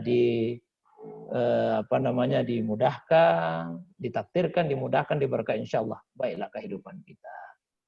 Nah, kalau misalnya merasa tidak bisa meyakinkan sendiri, mintalah bantuan kepada orang atau pihak yang dirasa bisa meyakinkan orang tuanya.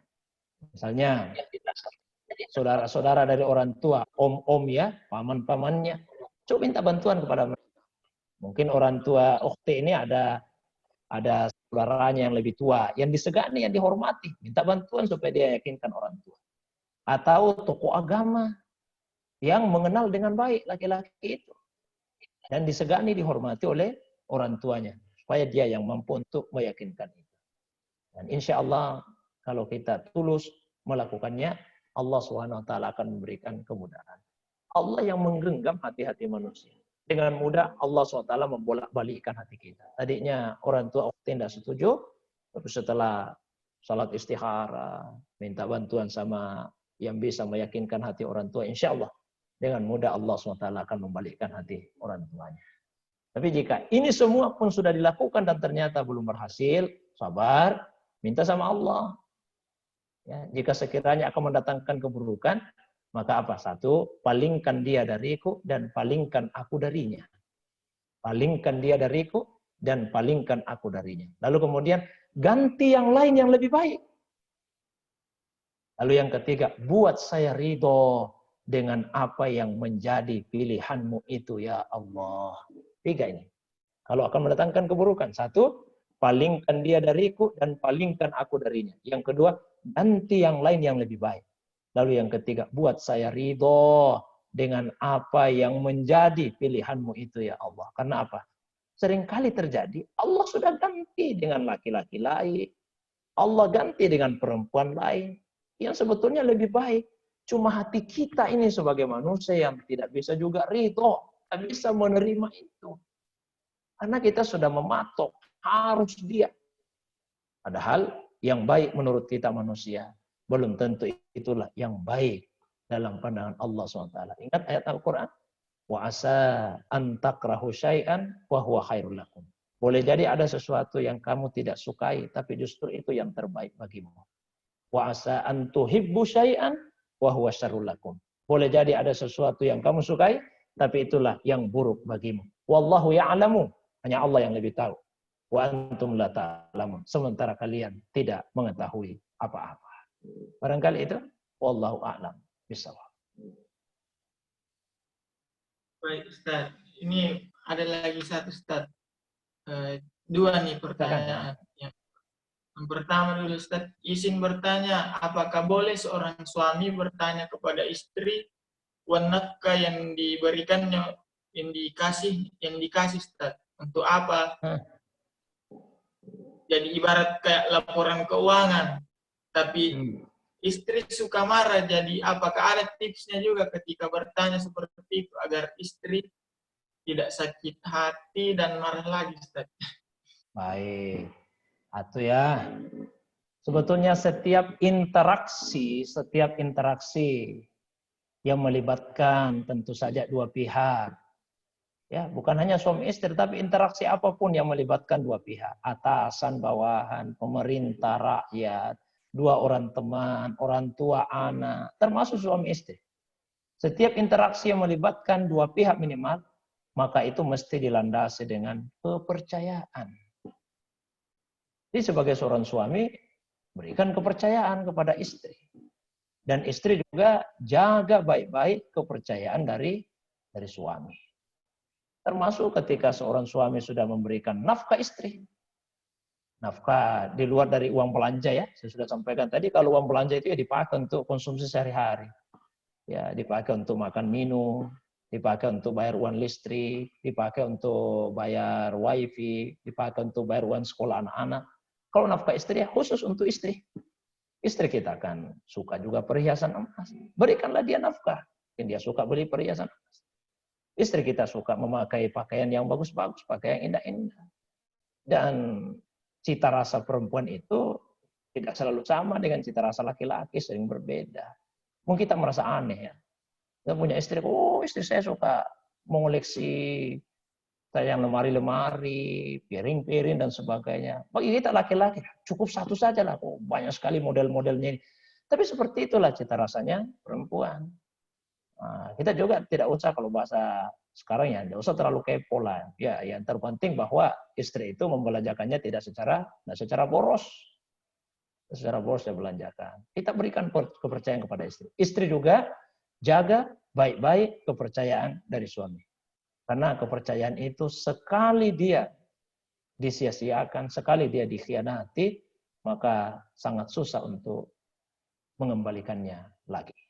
Maka mari kita membangun rumah tangga kita, keluarga kita, dalam persoalan apapun, termasuk dalam persoalan keuangan, dengan prinsip kepercayaan. Dan saling bertanggung jawab, kemudian ada keterbukaan. Insya Allah, dengan cara yang seperti itu, maka berbagai macam persoalan-persoalan keuangan yang kerap terjadi, itu bisa kita selesaikan. Barangkali itu, ya Ruth, mudah-mudahan manfaat. Wallahu a'lam. Baik, Ustaz. Pertanyaan terakhir barangkali nih, Ustaz.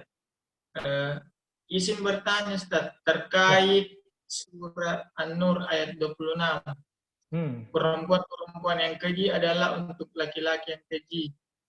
Sedangkan perempuan-perempuan yang baik adalah untuk laki-laki yang baik. Beberapa orang mengaitkan ayat ini dengan jodoh. Padahal ayat ini kan menceritakan tentang fitnah yang menimpa Ummul Mukminin Aisyah. Bisakah ayat di atas dikaitkan dengan jodoh, Ustaz? Apakah jodoh adalah pilihan atau qada yang kita tidak bisa menentukannya sendiri, Ustaz? Baik. Yang pertama ya, kalau ayat tadi dipahami bahwa perempuan yang keji adalah untuk laki-laki yang keji, perempuan yang baik adalah untuk laki-laki yang baik. Kalau dipahami bahwa semua perempuan yang tidak baik pasti suaminya juga tidak baik atau sebaliknya, maka pemahaman itu tentu keliru. Karena dalam faktanya kita menjumpai ada laki-laki yang buruk, istrinya baik. Fir'aun, istrinya istri yang soleh, istri yang mukminah, istri yang beriman. Ya. Sebaliknya ada laki-laki yang baik, istrinya kafir. Nabi Nuh, istrinya kafir. Nabi Lut, istrinya kafir. Jadi ayat ini bukan berarti bahwa menceritakan tentang fakta atau akan terjadi seperti itu. Tapi maksudnya seperti ini ya. Fitrahnya laki-laki yang baik itu akan suka kepada perempuan yang baik. Fitrahnya perempuan yang baik itu akan suka kepada laki-laki yang baik. Jadi kalau ada seseorang yang suka kepada laki-laki yang baik, itu sudah ciri bahwa ini perempuan yang baik. Karena yang dia sukai laki-laki yang baik. Kalau ada laki-laki suka kepada perempuan yang baik, maka itu adalah laki-laki yang baik. Buktinya dia suka sama perempuan yang baik. Kalau ada ya, seorang laki-laki yang cenderung suka kepada perempuan yang buruk, maka itu ciri bahwa itu laki-laki yang buruk. Kok kesenangannya kepada perempuan yang buruk? Oke, itu ciri bahwa dia laki-laki yang buruk.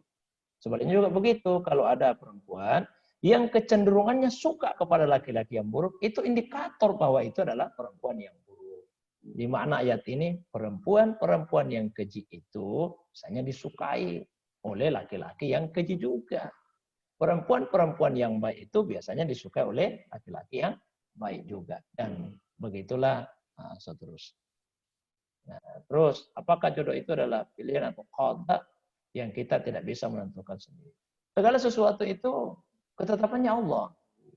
Segala sesuatu ketetapan Allah. Tapi sebelum itu terjadi, manusia diperintahkan untuk berusaha. Saya sudah pernah bacakan hadisnya ya, yang menyatakan bahwa in ahadakum yujma khalqu fi batni ummi arba'ina yauman nutfah. Sesungguhnya tiap-tiap orang itu disempurnakan penciptanya dalam perut ibunya 40 hari sebagai nutfah. Sumayakunu alaqatan misla zalik, kemudian menjadi alaqah dalam jumlah hari yang sama. Sumayakunu mudghatan misla zalik, kemudian menjadi mudghah juga dalam jumlah hari yang sama. Setelah 40 hari kali 3 sama dengan 120 hari. 4 bulan ini. 4 bulan. Fayursalu ilahi malak. Diutuslah satu malak. Kita sebutnya malaikat. Dalam bahasa Arab kalau satu itu namanya malak. Diutus satu malak. Fayamfuhu fihi ruh. Dia tiupkan ruh ke dalam jasad manusia tersebut. Dan malak ini atau malaikat ini diperintah oleh Allah untuk mencatat 4 hal. Uktub amalahu, catat amalnya. Warizkahu, catat rezekinya. Wa ajalahu, catat ajalnya. Wa sa'idun aw syaqi, catat juga nanti dia akan bahagia atau dia akan sengsara. Nah, jadi rezeki jodoh itu bagian dari rezeki. Memang keadaannya Allah, tapi kita diperintah untuk mencari jodoh yang baik. Karena itu laki-laki kan disebut diperintahkan oleh Nabi. Tungkahul mar'atu li arba. Perempuan itu biasa dipilih untuk dinikahi 4 pertimbangannya. Ada yang melihat limaliha hartanya, wali jamaliha kecantikannya, wali nasabiha nasabnya, keturunannya, wali diniha dan agamanya. Lalu Nabi perintahkan, fazfar bizatidin, pilih karena agama. Sebaliknya juga, keluarga yang punya anak gadis, Nabi ingatkan, idza atakum man tardawna dinahu wa khuluquhu.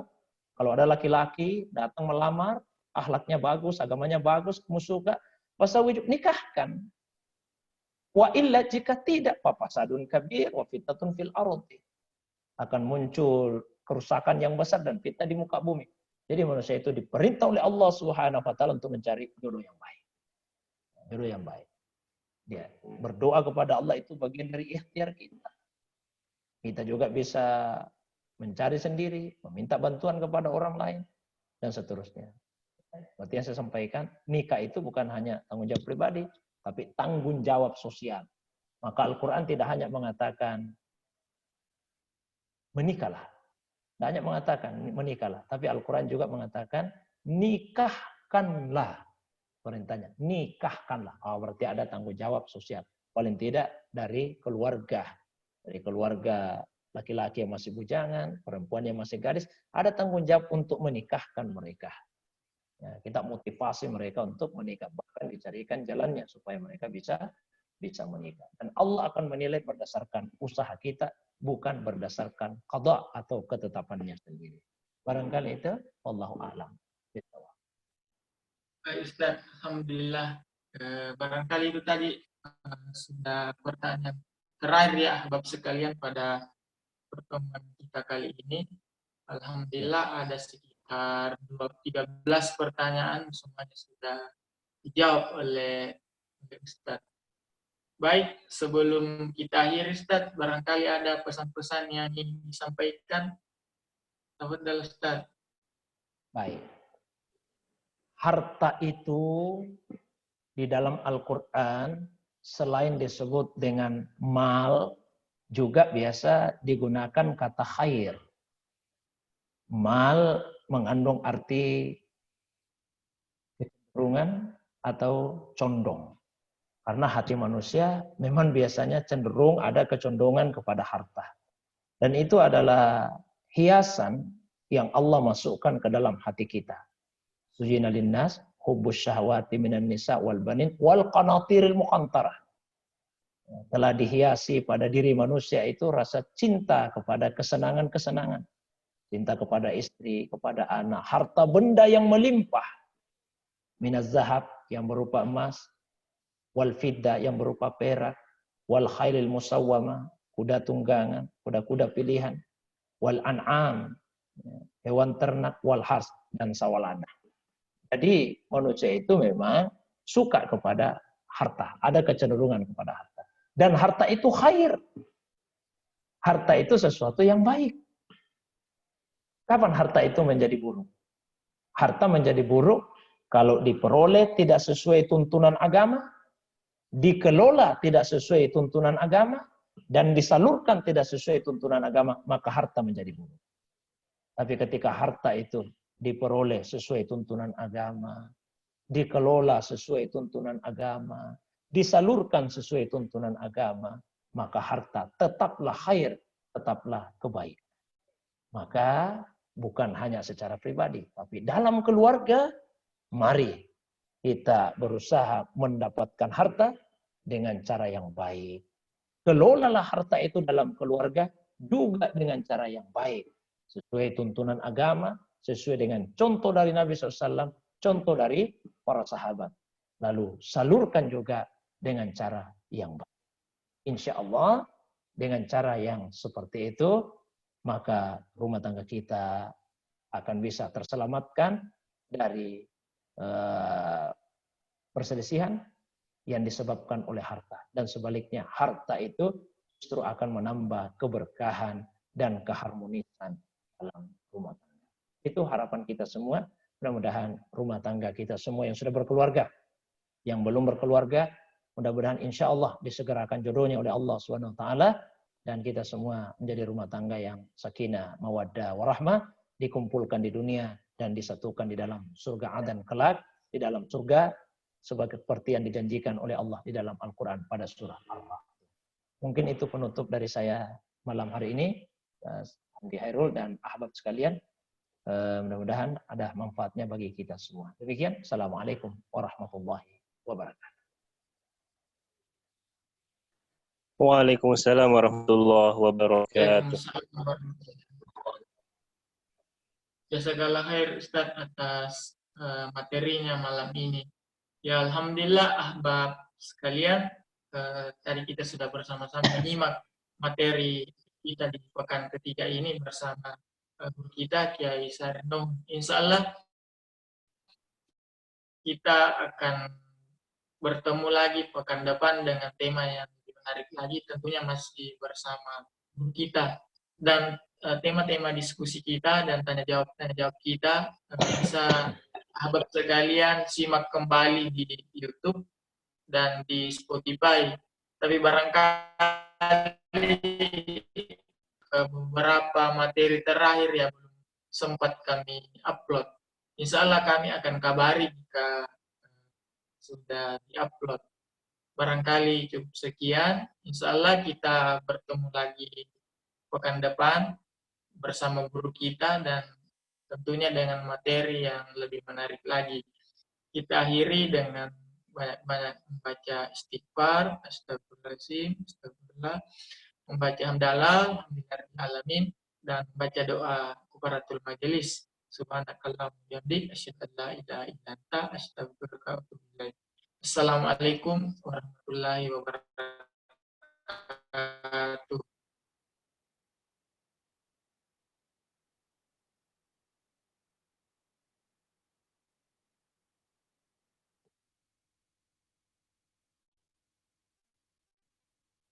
Terima kasih Ustaz.